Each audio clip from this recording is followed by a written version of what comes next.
Welcome back दोस्तों। एक बार पुनः ललित आर्ट्स वाला में हिंदी सीरीज में आप सभी 12वीं क्लास की तैयारी कर रहे युवाओं का हार्दिक स्वागत है। तो चलते हैं नेक्स्ट से चैप्टर की ओर। इसका नाम है सिपाही की माँ। क्या नाम है? सिपाही की माँ। सिपाही की माँ के लेखक मोहन राकेश हैं। सिपाही की माँ के लेखक कौन है? मोहन राकेश।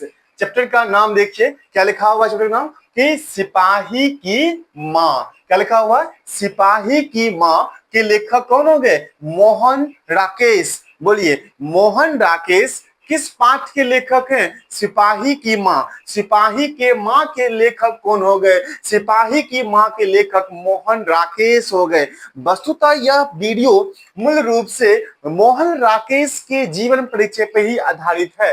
तो चलते हैं लेखक परिचय, यानी लेखक के परिचय के बारे में हम लोग जानेंगे। इनका जन्म 8 जनवरी 1925 को हुआ है। मोहन राकेश का जन्म कब हुआ? 8 जनवरी 1925 का। इनका निधन 3 दिसंबर 1972 को, यानी 1825 में 1925 में इनका जन्म हो गया और 1972 में इनकी मृत्यु हो गई। 8 जनवरी 1925, याद हो आपको? 8 जनवरी 1925 को मोहन राकेश जी का जन्म हुआ।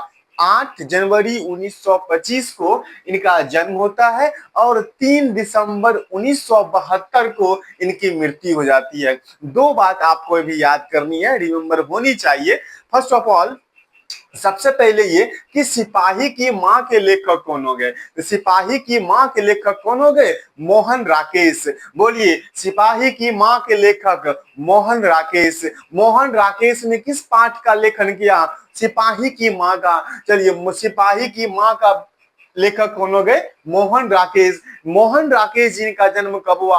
8 जनवरी 1925 को। इनकी मृत्यु कब होगी? 1972 को, 3 दिसंबर 1972 को। तो दो बातें आपको याद होनी चाहिए। इनका जन्म कब हुआ? इनका जन्म 8 जनवरी 1925 को हुआ। इनके निधन कब हुआ? 3 दिसंबर 1972। अब आगे बढ़ते हैं। इनका जन्म स्थान है जंडीवाला गली। जन्म स्थान जंडीवाली गली, अमृतसर पंजाब।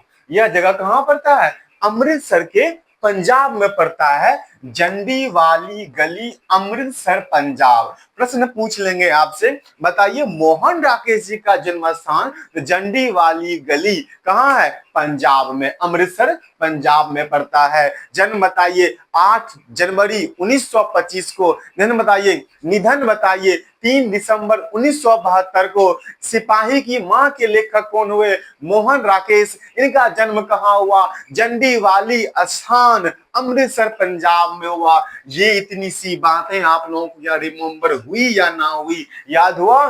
पहले बताइए, जन्म कब हुआ? 8 जनवरी 1925 को। इनका निधन कब हो गया? 3 दिसंबर 1972 को। इनकी जन्म स्थान कहाँ है? जंडीवाली स्थान, अमृतसर पंजाब में पड़ता है। चलिए, मोस्ट इंपोर्टेंट प्रश्न है, पूछतेगा कि मोहन राकेश का बचपन का नाम क्या है? मोहन राकेश का बचपन का नाम मदन मोहन गुगलानी है। क्या भैया?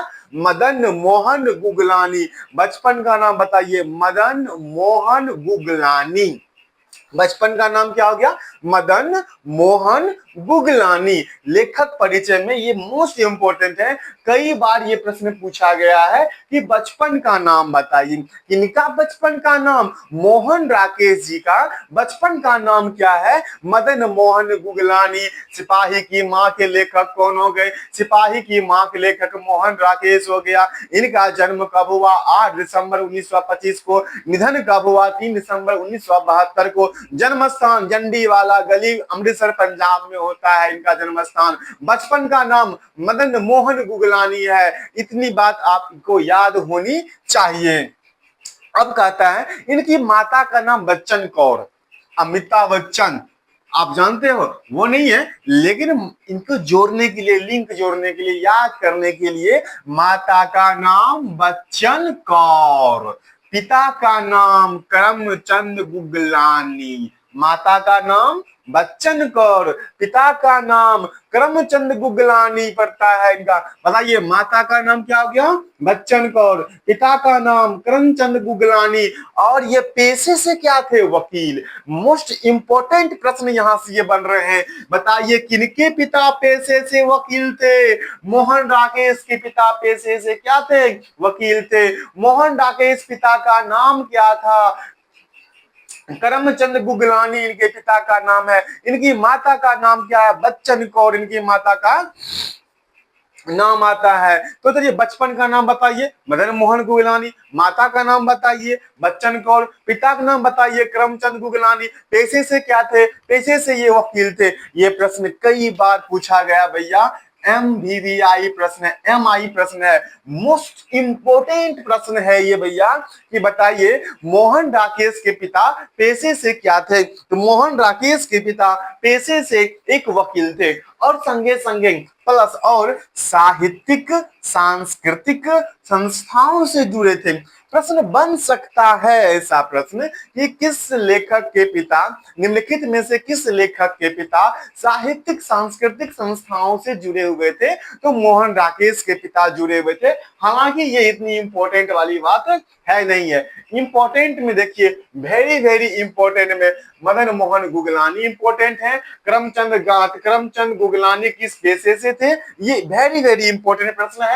और सिपाही के माँ के लेखक कौन हो गए, मोहन राकेश हो गए। कौन हो गए भैया, मोहन राकेश हो गए। इतनी सी बात आपको समझ में आया या नहीं आया, एक समझ में आना नहीं, आपको याद हुई या नहीं हुई, ये जानकारी हमें चाहिए। अगर आपको इतनी सी बात हुई है याद, कमेंट करके बताइए। हाँ लिखिए, फटाफट लिखिए, हाँ yes yes yes yes yes yes, फटाफट लिखिए, यस यस यस यस, हाँ लिखिए यस, कमेंट में बताइए फटाफट।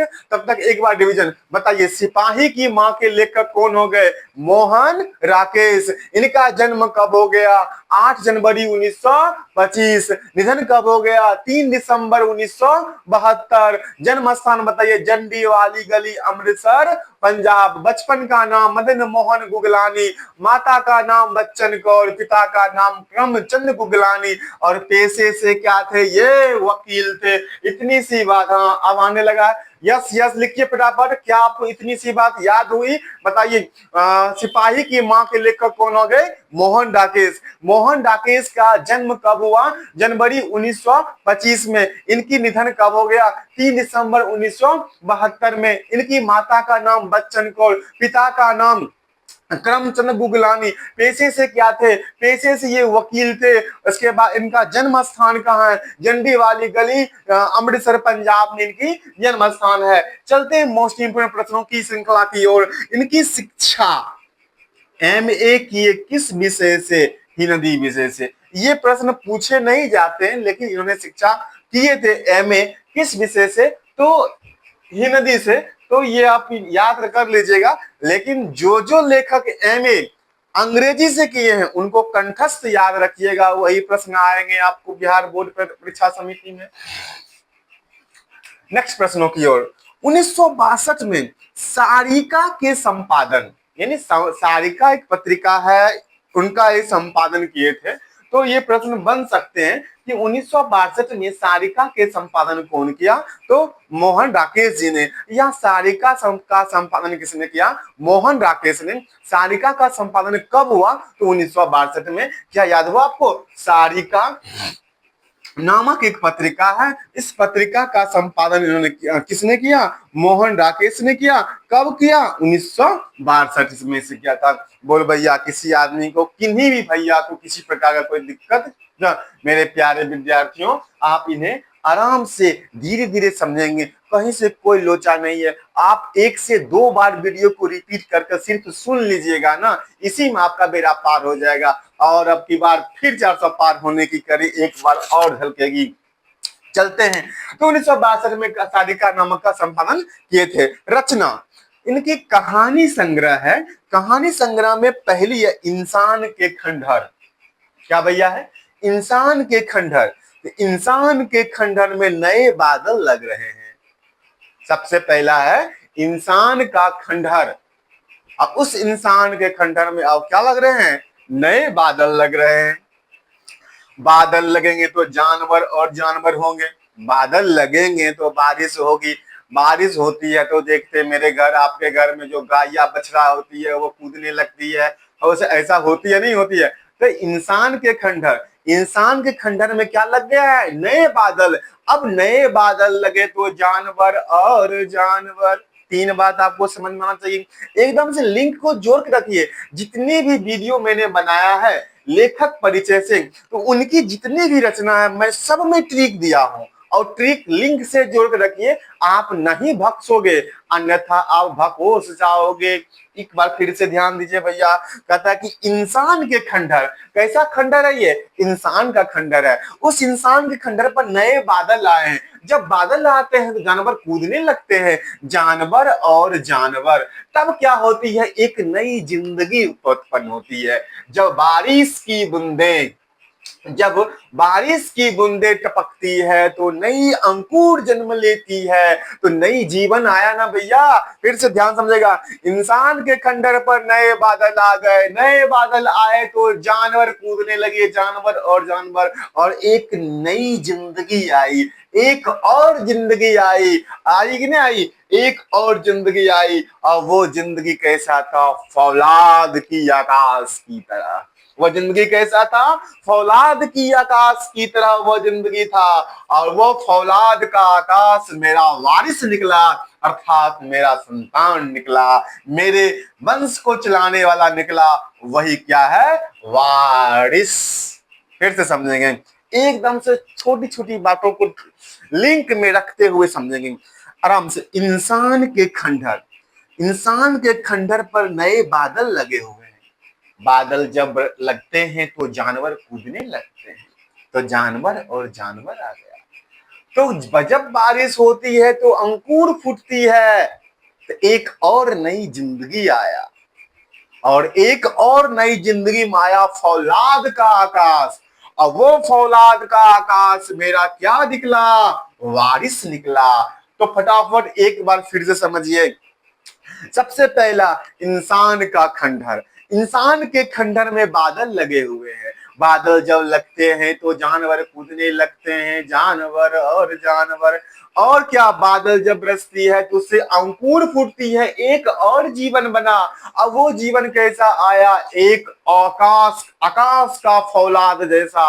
वो आकाश का फौलाद क्या है, मेरा वारिस है। यानी वारिस का मतलब संतान हुआ, वंश को आगे बढ़ाने वाला हुआ। राहुल भैया याद हुआ या नहीं हुआ, फटाफट कमेंट में लिखो। इसे सीरियल में लिखो, 1 2 3 4 5 कैसे सीरियल बनेगा। पहला क्या, इंसान का खंडहर, उसके बाद क्या लगा, बादल, उसके बाद बादल लगे, जानवर कूदने लगे, तब एक नए जीवन आया। उसके बाद एक आकाश का फौलाद आया, और वो आकाश का फौलाद कौन था, मेरा वंशज, यानी मेरा वारिस निकला। आगे बढ़ाते हैं, क्या आपको याद हुआ। इतनी चीज, इतने बड़े चीजों को याद करने के लिए ना आप घर में बैठकर इंसान खंडर, इंसान खंडर, इंसान खंडर करते रहोगे, तब पर भी याद ना होगा भैया।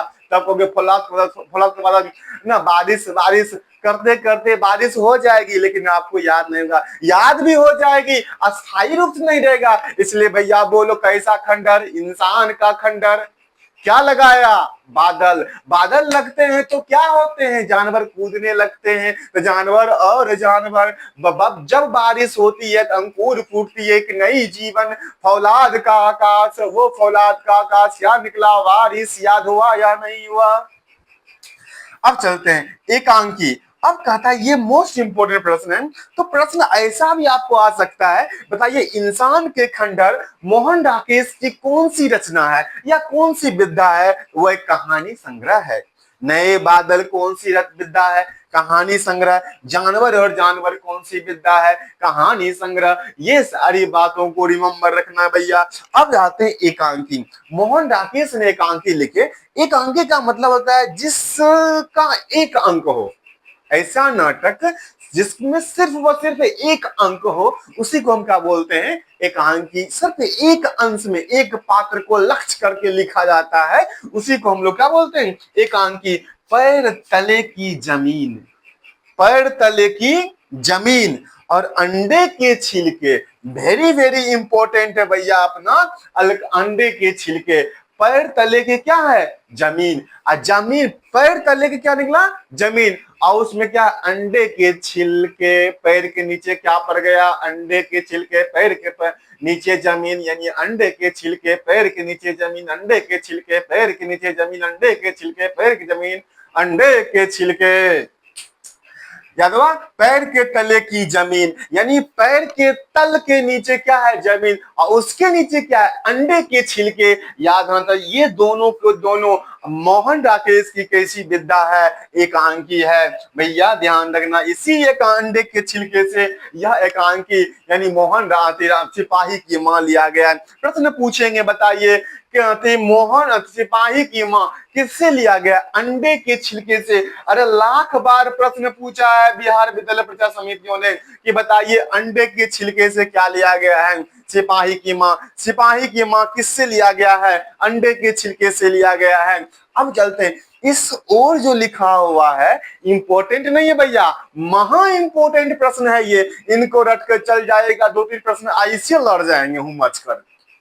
अब कहते हैं कि मोहन राकेश नई कहानी आंदोलन के प्रमुख हस्ताक्षर थे। ये प्रश्न आ सकते हैं कि नए प्रश्न मैंने ये डाला है, ये पिछले साल मैंने ये सब नहीं पढ़ाया था, तो मैंने सोचा कि नई नई हर साल बिहार विद्यालय परीक्षा समिति की नए प्रश्न आते हैं, तो मेरा भी ये क्या है, ये नए प्रश्न है इससे। तो अब देखते हैं, मोहन राकेश की नई कहानी आंदोलन के प्रमुख हस्ताक्षर थे। प्रश्न पूछेंगे, मोहन राकेश नई कहानी के प्रमुख डैश से हस्ताक्षर थे। अब आते हैं, ये कथाकार और नाटककार थे, अर्थात मोहन राकेश कथाकार भी हैं और क्या है, नाटककार भी हैं। प्रश्न कैसे पूछे जाते हैं, तो प्रश्न ऐसे पूछे जाते हैं कि निम्नलिखित में से कौन ऐसे कवि हैं जो नाटककार भी हैं और निबंधकार भी हैं, सॉरी जो कथाकार भी हैं और नाटककार भी हैं। कथाकार, नाटककार, कार, कार, दो कार, कथाकार, नाटककार, तो कथाकार भी हैं और क्या है, नाटककार भी हैं। और ये दोनों कौन है, मोहन राकेश।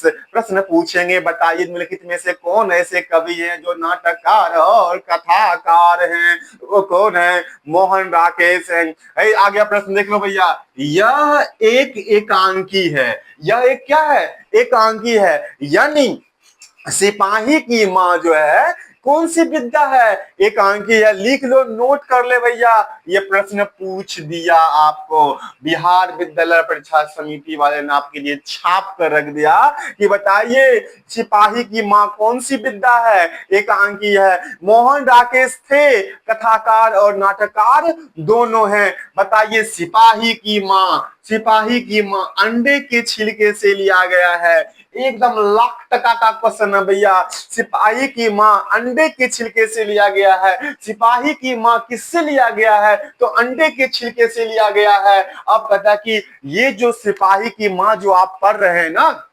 सिपाही की मां एक एकांकी है। इस एकांकी में एक निम्न मध्यम वर्ग के परिवार की चर्चा इन्होंने प्रस्तुत किए हैं। निम्न मध्यम वर्ग परिवार की कथा है ये। प्रश्न पूछेंगे, सिपाही की मां कैसी कथा है, किस परिवार कथा है, निम्न मध्य उच्च वर्गीय, मध्य वर्गीय, निम्न मध्यम वर्गीय, तो क्या हो गया भैया, निम्न मध्यम वर्गीय परिवार की चर्चा है। इसमें मानक नाम का एक लड़का रहता है जो अपनी मां और बहन की देखभाल करने के लिए बर्मा द्वितीय विश्व युद्ध में लड़ने जाता है और वही युद्ध में शहीद हो जाने की घटना वो दिखाया गया है। और उनके सपनों में एक मां की ममता के रूप में मां को सपने आते हैं कि मेरे बेटे आज मिलने आए हैं मुझसे। तो ये सारी घटनाएं मैं जब मैं पढ़ाऊंगा इसका एकांकी, उसमें एक मैं नया वीडियो लेकर आऊंगा, उसको भली भांति बताया जाएगा। फिलहाल आप जाने इतना कि निम्न मध्यम वर्ग परिवार की कथा है ये। कैसी कथा है ये, निम्न मध्यम वर्गीय परिवार की कथा है। इतनी सी बात देखो, कहता कि ये कथाकार और नाटककार भी हैं, यह एक एकांकी है। सिपाही की मां अंडे के छिलके से लिया गया है। सिपाही की मां किससे लिया गया है, अंडे के छिलके से। बोलो बैठे बैठे भैया, सिपाही की मां किससे लिया गया है, अंडे के छिलके से। या किस परिवार की की चर्चा है, निम्न मध्यम वर्ग परिवार की चर्चा है। सिपाही की मां के लेखक कौन हो गए? मोहन राकेश। इनका जन्म कब हुआ? 8 जनवरी 1925 को। मृत्यु कब हो गया? 3 दिसंबर 1972 को। जन्म स्थान का जंडी वाली स्थान अमृतसर पंजाब में हुआ। इनकी माता का नाम बच्चन कौर, पिता का नाम करमचंद गुगलानी। पेशे से क्या थे? वकील थे। जन्म स्थान जंडीवाला अमृतसर पंजाब में है। ये सारी घटनाएं किस विषय से एमए किए? हिंदी विषय से एमए किए थे। ये सारी घटनाओं को मैं बखूबी जानता हूं और आपको भी जानना ही पड़ेगा।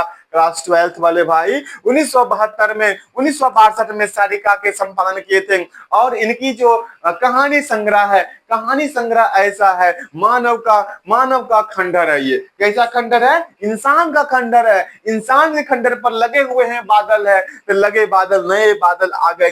तब बादल लगते हैं जानवर कूदने लगते हैं, तो जानवर जब बारिश की बूंदे होती है तो एक नया जीवन आता है, तो नई जीवन आ गया, आपका एक और जिंदगी आ गया। वो जिंदगी आकाश की फौलाद जैसी है और उससे निकला बारिश, जिसका नाम वारिस, जो आपके वंश को आगे बढ़ाएगा। इस तरह से याद करनी है।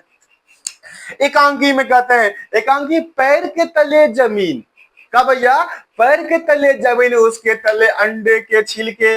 पैर के तले जमीन, देख लो, पैर के तले जमीन और अंडे के छिलके।